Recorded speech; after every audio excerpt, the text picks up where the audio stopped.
So hello everybody, I'm Paul Ducklin from Sophos Naked Security, back for another week's Naked Security live talk.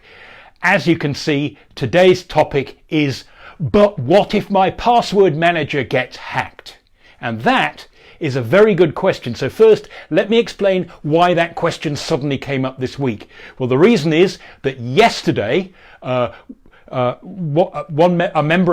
colleague from the Sophos marketing team, she's both a student and a colleague at the same time. She's an intern who's taking a year out of university to work with us all, of course virtually. And so she wrote an article for Data Privacy Day, which was yesterday, by the way. If you missed it, don't worry. Data privacy is still important today and tomorrow and the day after. And she wrote an article, being a student herself, Cybersecurity Tips for Students. And the reason is that she had done an informal survey amongst 15 non-technical students that she knew and found out that their general level, not just of knowledge about, but even concern for or interest in cybersecurity seemed shockingly low, given how much of a modern student's life depends on being online, even before coronavirus lockdowns. Most students, at least in British universities and colleges, pretty much have to use phones or laptops all day, every day for pretty much everything to do with their university life. So cybersecurity really is important. It was important before you got to college or university. It's going to become much more important while you're there. And then when you go out into the big bad world, it's going to get even more important. So many of these students, they hadn't considered a password manager, or they didn't even know that managing your passwords was important. So one of the recommendations in that article, go to nakedsecurity.sophos.com and read it. It's got some great, really simple tips that you don't have to be a techie to be able to take advantage of and to learn from. But because we said, go and get yourself a password manager if you've never thought about password management, today we received a very common question, and it's a very good question. You should be asking this if you have or you are about to adopt a password manager. Just to explain, a password manager, it's like a database or an encrypted, a secure vault that keeps all your passwords for all the dozens of accounts you probably have, and it has a master password that you put in when you need one of those passwords in the vault. You unlock it, the password manager puts that password, say, into a website for you and logs you in, and then the password manager itself locks itself up. And so instead of having to think up and remember dozens of different and complicated passwords for a lot of different sites, you remember one complicated password to rule them all. In other words, the idea of a password manager, instead of taking risks and trying to have lots of eggs that you're juggling, you put all your eggs in one basket, and as dangerous as that sounds, you then watch that basket really carefully. And of course, that raises the question, but what if your master password or your password manager database gets hacked? Surely if the crooks can steal your email password or your Facebook password or your Twitter password, that's bad enough. But if you commit everything to a password manager and they steal your password manager password, then you're kind of much worse off than even if you had shabby password habits with lots of different accounts, because suddenly one breach could cause an absolute disaster. Now, the good news is, if you're asking that question, you are asking exactly the right question, because it really is important. And as I said, if you are going to put all your password eggs in one basket, like your password manager, then you do need to take really good care of that basket. So let's look at how you can deal with that question, what if my password manager gets hacked? We're assuming that you are going to stop trying to make up passwords that are just your pet cat's name with the digit 3 added on the end, or your daughter's birthday, or your boyfriend's pet name, or something like that. We're going to assume that if you haven't got a password manager already, you're thinking of getting one. How can you actually deal with that problem? What if the password manager itself gets hacked? And there are two important things you can do, and this is a sort of approach that you can apply to any cybersecurity issue. The first thing is that you want to reduce the risk that your password manager account or your password manager password can get hacked in the first place.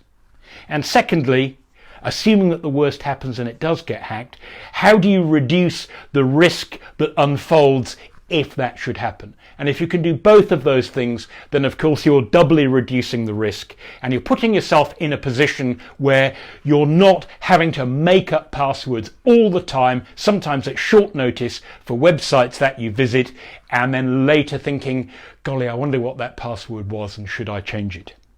So the most important thing to remember is that, and let's assume now that you don't have a password manager and you're just thinking of adopting one and you're worried about how to keep everything safe. The good news is that you don't have to commit 100% to a password manager for all your passwords immediately. It's not as though if you decide to use a password manager application or a password manager service that there's some obligation that you've signed up to that means that you can no longer choose your own passwords, maybe write them down and lock them away in a safe at home if you want, or a safe deposit box at the bank for some accounts. So you can start using a password manager without turning your whole digital life over to it in one go. So if you're worried about that, and this is sort of reducing the risk of what happens if your password manager account does get hacked, maybe start by picking the accounts that mean the very most to you, the ones that genuinely concern you if they were to get hacked, and deciding, I'm going to carry on doing with those what I've been doing already, if you think that that security is good enough for you. And good examples of that might be your email account. That's pretty important because it's often used for password resets for all your other accounts. And there's a lot of very personal stuff in there that we're dealing with, things like business and taxes and work and friends and all of that stuff. It might be your mortgage account. Obviously, you don't want just anybody to be able to get your bank or your credit card account, and maybe the account you have with your country's tax office or revenue service. Now, the good news is, for those accounts, many of them already require you to take extra precautions by yourself, whether you're using a password manager or not. And if you're doing that, you've already got some beefed up security for those accounts. For example, in the UK, if you want to do tax returns online, for example, you have to sign up for a government portal, and these days, for the last couple of years, I think, they won't let you just have a username and a password. They insist that you also have some form of what's called two-factor authentication, for example, by handing over your mobile phone number, and then you get a code which is different every time when you want to log in. Many banks, particularly in the UK, they might give you one of those, might give a little handheld card reader, and when you want to log in or do a transaction, you have to put in your account number, you have to put in your password, then you have to take that reader to put your own credit card into that, you have to unlock it with a PIN, and then there's a cryptographic challenge that you have to put in. So that's sort of like three-factor authentication already required on your account. So if you're already doing that for your key accounts, that's a great idea, and you're not obliged, if you want to try a password manager, to throw all of those into the password manager at the same time. And the other thing you can learn from that is, the second part of reducing your password manager risk is try to avoid a situation where your password manager password can easily be hacked. So when you're adopting a password manager, choose one that itself supports the same kind of add-on additional security that, for example, Her Majesty's Revenue and Customs now require to use in the UK, the two-factor authentication for logging in to do your tax return, or that your bank may have required you to do, either with your phone or one of those special card readers that they provide you. If they've done that for accounts that are very meaningful to you, then when you adopt a password manager, look for one that lets you implement that second factor of authentication for yourself. It's a little bit of inconvenience when you want to unlock your password manager, but it greatly reduces the risk that you will have to worry about your password manager account getting hacked in the first place. So those two things put together are saying, if you're choosing a password manager, you only have to lock up the password manager super securely because it's dealing with the super security for all your other accounts. So go through that exercise And of course, when you're starting out, if you're unsure about how well the password manager is going to work out for you, you don't have to entrust all your accounts to it right from the start. And by the way, if you want to do two-factor authentication, that, the thing that you have to come up with, as well as a password that you have to type in, is very convenient for your own accounts. You could use, some of you will have these, or you may have seen these. These are products, I'll hold this one a bit closer. These are products from a company called Yubico. These are the ones I'm most familiar with. They try and get them organized. The image is reversed, so I'm struggling. It's like looking into a sort of double mirror here. Google there are other companies that make these. Google have ones that they do that basically, in some cases, use the same hardware as these. But as I say, these are the Yubico ones. These are slightly older models, but they still work perfectly well. The idea is that these actually hold cryptographic secrets that you can't get at, that the key can generate, but you can never get them out. So they're excellent for a second factor of authentication. And typically, for example, this one, it's a little bigger. You can either plug it into a laptop that you see it's got the old style USB connector, and then there's a button you touch. And at that point, it generates the code that you need to unlock your password manager, and only then can your password manager fish out the passwords that it needs for the website you're logging into. Or it also has a wireless mode where if you have an NFC on your phone, you can, because you can't plug it into your phone, you can wave it near your phone, and only when you do that will it actually authorize your password manager to go further. So this is a way that with your password manager you can have a password that you have to type in, and then this, which you keep on your key fob, you can then actually use this to provide that extra level of security. And that is probably, for most of us, a lot easier than going through setting up two-factor authentication right when you create an account every single time. I recommend that you do that as well if you can, but some online accounts don't have two-factor authentication. So protect them really strongly with a password that's invented by a password manager, and the password manager doesn't know your pet bunny's name, so it can't choose it by mistake. It can choose a totally random string of characters differently for every account that it needs to create. It can remember 22 random characters just as easily as you can remember a 5-letter word, and it won't accidentally pick the same password every time just because it's convenient. And that's really important, because remember that if you use the same password on more than one website, you have a risk that you avoid by using a password manager, that if any one of those websites suffers a security breach, it kind of implicitly, automatically, and instantly breaches your account at all the other sites because the password is the same. And by the way, if you read security articles about this issue, you'll see the jargon term you want to look for is credential stuffing.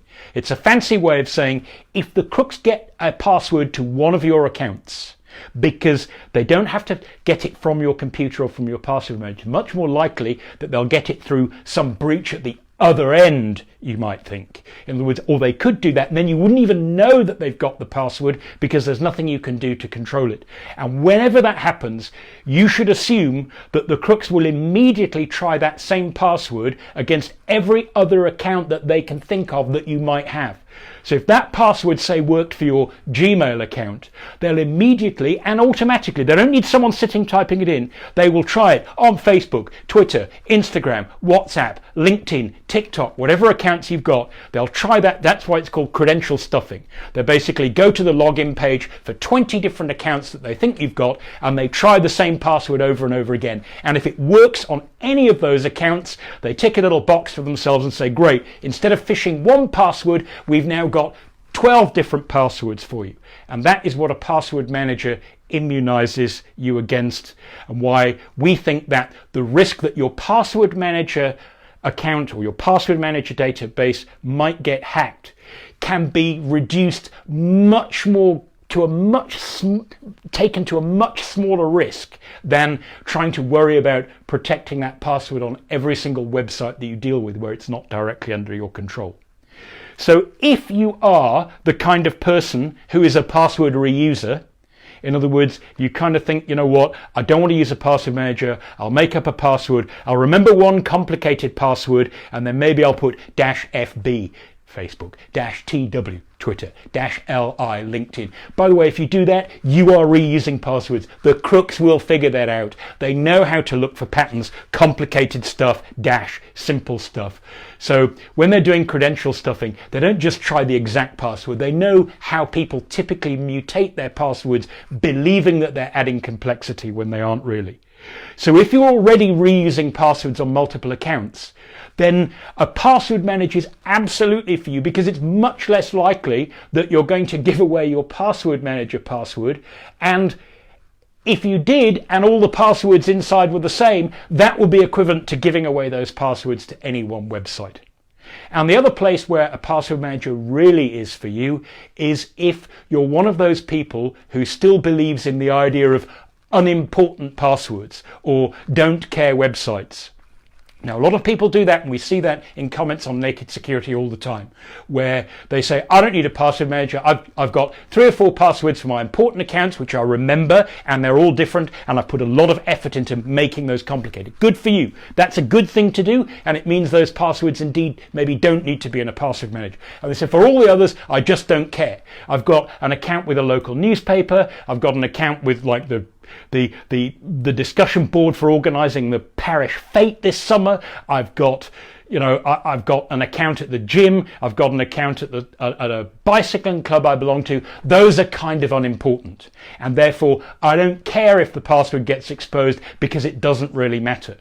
Well, the problem is it does matter, because whatever you do with any account that says you must have a password is being done in your name if someone figures out what that password is. So if an account or a website is important enough for the website owner to say, thou shalt have a password, then it's important enough to have a decent password. If they genuinely don't care how bad a password you choose, they shouldn't be asking you for a password in the first place. And in that case, that's where a password manager can actually liberate you from having to come up with passwords, which is probably why you've just decided, I'll go with all those don't care accounts. And the problem, as I said, is that if you believe in don't care passwords, the problem is it might not be that the crooks can drain your bank account, but if somebody goes on to, say, a newspaper website which is open for comments only to people who log in, and you only do it occasionally, and that password is easy to guess, and somebody else guesses it and goes in and puts a load of inflammatory or racist or rude or intemperate comments that you would not dream of publishing, they're coming out under your name. Even if you've made up the account name so that it's not obvious that it's you, it is still your account and it's tied to you. So the idea of a password manager is it means that it's easy to have a different, complex, decent password for every website. Also, password managers don't just remember account password.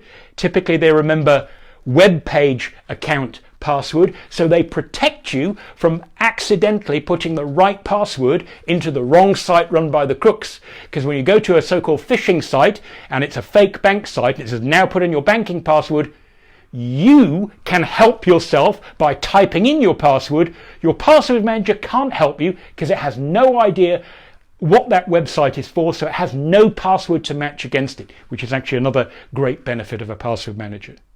So by helping you to have good variety and good strength in your passwords across all your sites, the password manager greatly reduces your risk of bad stuff happening to you in general. And if you're worried about your password manager itself being hacked, then as I've said, that's where you can put in the extra effort. So go for some 2FA, some two-factor authentication that you can use at home on your laptop or your phone, so that it is slightly harder to unlock your password manager in the first place, but if you don't have this very thing, then you can't do it. That way it makes it very much less likely that the crooks will hack you. And if there are a small number of accounts that you're genuinely worried about and you think, you know what, I want to divide and conquer a little bit, I'm not going to put those into my password manager. I'm going to do those the long, hard and complicated way and manage them myself, then good for you. That's absolutely fine as well. You can adopt a password manager without committing your entire digital life to it. It's just a way of making sure that you don't have a significant part of your digital life that you get think about casually enough that it becomes much more likely without a password manager that somebody else is going to be able to get into that account and do bad stuff. So thanks for listening, everybody. I hope you've got an idea why at Naked Security we feel passionately about using password managers or keeping a vault of passwords. Just like if you work in many offices, you may not have been into the office for ages, but generally they don't just have keys lying around all over the place. They do have a master cabinet that's locked up and managed by a security guard that does indeed have all the keys or most of the keys in it. Maybe not the super secure keys, for example, for the safe where the money is kept, but keys to all individual offices and keys to places where people can't go. The reason that businesses do that they have a master cabinet where they lock up all the keys, is it does make managing those keys and making sure they're all in one place that much easier. So don't be afraid of password managers, but if you're worried about what happens if they get hacked, I hope you've got some tips that will stop them, reduce the risk that your password manager will get hacked in the first place, and reduce what would happen to you if the worst were to happen and it did get hacked. So a little bit of divide and conquer, and let a computer help you with something that's very difficult, which is coming up with complicated random passwords at short notice and then remembering them indefinitely. So thanks for listening, everybody, and until next week, stay secure.